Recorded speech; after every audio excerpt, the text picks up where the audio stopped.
अपनी बात को मैं और आगे बढ़ाऊँ तो मित्र ने तो कहा था कि ग्राफ को अब मत बताना इसको, तो हमने कहा ठीक है। और मनोविज्ञान में एक टॉपिक था केस स्टडी।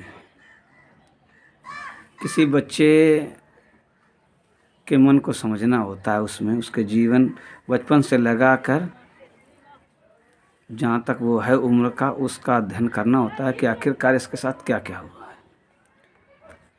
तो ऐसे ही केस स्टडी कर रहा था और मनोविज्ञान में पढ़ तो रखा था कि एक शैशवावस्था, फिर बाल्यावस्था, फिर किशोरावस्था, इसको तूफान की अवस्था कहते हैं, ऐसे टीन कहते हैं। मतलब जो 13 से लगा कर 19 जो ये काल होता है, ये तूफानी काल होता है। तो मेरे दिमाग में आया कि मेरे भी जीवन में तो तूफानी काल था ना, आखिरकार मैं कैसे बचा इससे। अब गौर किया तो वही पुरानी बातें हमें याद आ गई आसानी से, क्योंकि हमारी मेमोरी डिलीट थोड़ा कम करती है, बातें याद रह जाती हैं। तब हम समझे अगर फौजी भैया ने न बताया होता ब्रह्मचर्य क्या है, मतलब 4 आश्रम बताए तो ब्रह्मचर्य क्या ये नहीं बताया था। इसके बाद मैंने उसको ना ग्रहण किया होता, फिल्मों से भी ना देखा होता, फिर ये समझा कि प्रेम ऐसा होना चाहिए, फिर सिर्फ तुम फिल्म देखी तो अपनी पत्नी के लिए शुद्धता रखना है, प्रेम सच्चा करना है। फिर हाई स्कूल में निर्णय ले लिया कि पत्नी के अलावा स्पर्श नहीं करना, चाहे प्रेम का क्यों ना हो, क्योंकि मुझे समझ में आता था कि यही चीज़ सच्चे प्रेम को दूषित करती है। ऐसा मुझे आभास तो होता ही था। तो जब ऐसे प्रण थे दिमाग में, इसलिए मुझे तूफानी जो अवस्था थी वो कुछ नहीं बिगाड़ पाई। हम समझ गए कि अच्छा ये है। और दर्शन भी हमने पढ़ रखे थे विदेश, जैसे सुकरात का तो हाई स्कूल में भी इंग्लिश में पढ़ रखा था, तो सब एक्टिव हुआ कि हाँ सुकरात थे एथेंस के। और प्लेटो, अरस्तु, जॉन डीवी, ये सब दार्शनिक पढ़ रहे थे और अपने ग्राफ से मिलाते जा रहे थे कि लालच, क्रोध, मोह, घमंड, काम, वासना, सहनशीलता, उदारता, नम्रता, अनुशासन, ये इन्हीं 10 के इर्द गिर्द तो ही सबका दर्शन घूम रहा है। तो हमें समझ में आया कि हाँ, तभी तो मैं कह रहा था कि मेरे जो मैं दर्शन लिखूँगा वो सबका निचोड़ हो जाएगा, क्योंकि मुझे लग रहा था कि जो ये ज्ञान है सब बिखरा हुआ है, घुमा फिरा के बात एक ही बोल रहे हैं, H2O वाटर पानी। वहीं से दिमाग में आया कि बात तो एक ही है। जो पर्यायवाची हमें पढ़ाए जाते हैं उनका मतलब तो यही होता है। जल के पर्यायवाची क्या है? जल, नीर, तोय, वार, मतलब एक ही पदार्थ के कई नाम हैं। तुमने कहा अच्छा। तो ऐसा मैं चिंतन में कर रहा था, इतनी गहराई से मैं सोच रहा था, तो सब धीरे धीरे समझ में आ रहा था। आसपास जो हो रहा था उसको देख रहा था। कुल मिला के मैं विश्व लेवल तक सोच रहा था आसानी से, क्योंकि किसी का दर्शन समझना यानी उसको समझना, उसके आसपास को समझना। भाई कोई बात अगर कुछ कह रहा है तो उसके साथ कुछ ना कुछ हुआ होगा या आसपास उसने देखा होगा, तभी तो वो ऐसी बात कहेगा। तो ऐसा मैं आसानी से समझ रहा था, क्योंकि मुझे विचार दिखने लगे थे ना, स्पष्ट तो हो गया था क्यों मेरी बात समझ में नहीं आती है, क्या होता है। तो वही चिंतन में चल रहा था। एक बार तो हमारे सर जी पूछे कहीं चिंतन क्या होता है। हमने कहा सर हम बताएं। अरे ना ना ना, तुम बैठे रहो, तुम्हारा चिंतन बड़ा भयंकर है, तुम ना बताओ चिंतन। और मैंने भी चिंतन की परिभाषा बना रखी थी कि किसी कार्य को करने से पहले या करने के बाद सही गलत का आकलन करना ही चिंतन है। बात सही है। हाँ, अगर हमारी ये बात आपको ना समझ में आए, ना अच्छी लगे, हो सकता है आप मेरी बात से सहमत ना हो तो असहमत हो सकते हैं, कोई दिक्कत नहीं, पर बिल्कुल नकार भी तो नहीं सकते ना। अगर नकार दिया तो भी कोई दिक्कत नहीं, हमारा दायित्व है कि बताना जो दिमाग में चलता था। तो ऐसे ही हम सोचते थे और जो क्रियाकलाप होती थी उनमें भी शामिल होते थे। और एक दिन क्या हुआ कि थोड़ा सा बुखार था, हम बैठे थे आगे, तो एक सर ने कहा यार, कहा चलो सुनाओ। और इसके पहले मैम भी एक बार कह रही थी, जो दर्शन पढ़ाती थी, हमसे कहा आज सुनाओ, कहा दर्शन ना बोलो, वो मत बताओ, कुछ सुनाओ।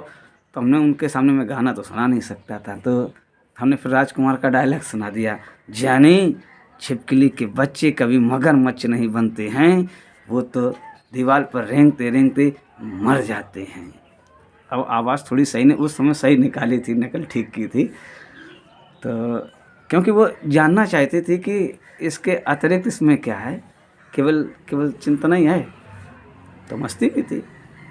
तो ऐसे ही दूसरी क्लास में मतलब अगले दिन बैठे थे, तो सर ने कहा यार कुछ तुम सुनाओ।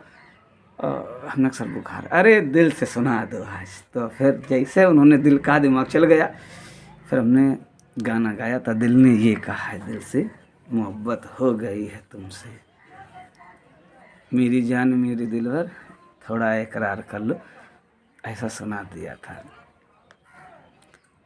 तो ऐसा भी हो जाता था।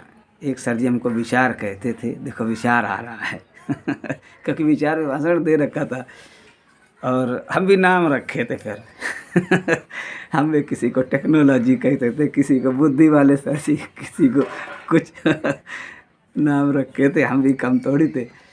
निक नेम जब हमको दिया जाता था तो हम भी निक नेम रख लेते थे टीचर के नाम को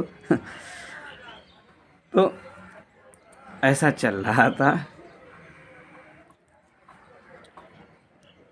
ऐसे ही चिंतन करते रहे, तब हमें समझ में आ गया। तो एक बात हमने समझी थी कि अगर शिक्षा मुझे ना मिली होती तो मैं ऐसा ना होता।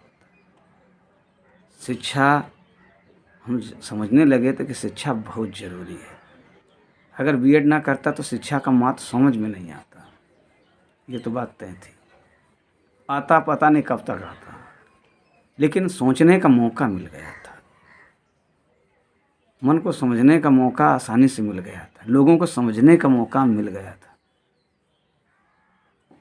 एक शिक्षक अगर दूसरे व्यक्ति की मनोदशा ना समझ सके, छात्र की मनोदशा ना समझ सके, अपने परिवार की मनोदशा ना समझ सके, तो ये समझो कि अभी डिग्री अधूरी हो गई है, सही से काम नहीं हुआ है, सेल्फ रियलाइजेशन नहीं हुआ है। ये था। तो हम मौका हमें मिला वहाँ पर और हमने चिंतन किया और समाज के लिए, देश दुनिया के लिए करने की लालसा तो थी।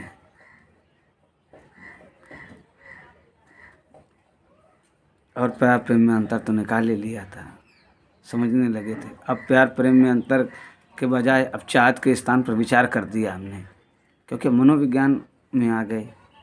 बात वही थी, हमने कहा घुमा फिरा के बात लोग एक ही करते हैं। तो ऐसे ही चिंतन हमारा चलता रहा। और भी कुछ बातें हैं जो बीएड के दौरान सीखी, बातों में लड़कियों को परेशान भी कर देता था मैं, क्योंकि वो जो कुछ कहती थी मैं काट देता था बात। तो ऐसा ही मैं करता था, वही टॉम एंड जेरी का खेल। जेरी हम ही थे, टॉम वो थी, लेकिन सीखा हमने। उनकी नोक झोंक में हर एक शब्द का अर्थ निकाल कर सीख लेता था, क्योंकि सीखना ही तो जीवन है। आप सीखोगे तो व्यवहार बदलेगा, व्यवहार बदलेगा तो सुकून भी मिलेगा। यही था। अगले वीडियो में मिलते हैं, फिर बताते हैं कि और कैसे नोक झोंक की हमने और क्या क्या महसूस किया, क्या क्या समझा। धीरे धीरे मैं मन की गहराइयों तक जा ही रहा था, वो तरीके निकाल रहा था जिससे मैं लोगों को समझा सकूं कि आप अपने जीवन को अच्छा बना सकते हैं, अच्छी ज़िंदगी जी सकते हैं। सबसे अच्छा का खेल होता है। मिलते हैं। आपने वीडियो देखा, इसके लिए धन्यवाद। पढ़ाई पर विशेष ध्यान देते रहिए आप लोग। अगर पढ़ते नहीं तो फिर अच्छे कर्म पर ध्यान दीजिए, क्योंकि ये निश्चित है आप जैसा करेंगे आपको मिलेगा वैसा। जो अंदर से सोचते हैं वैसा बाहर दिखाते हैं वैसा नहीं।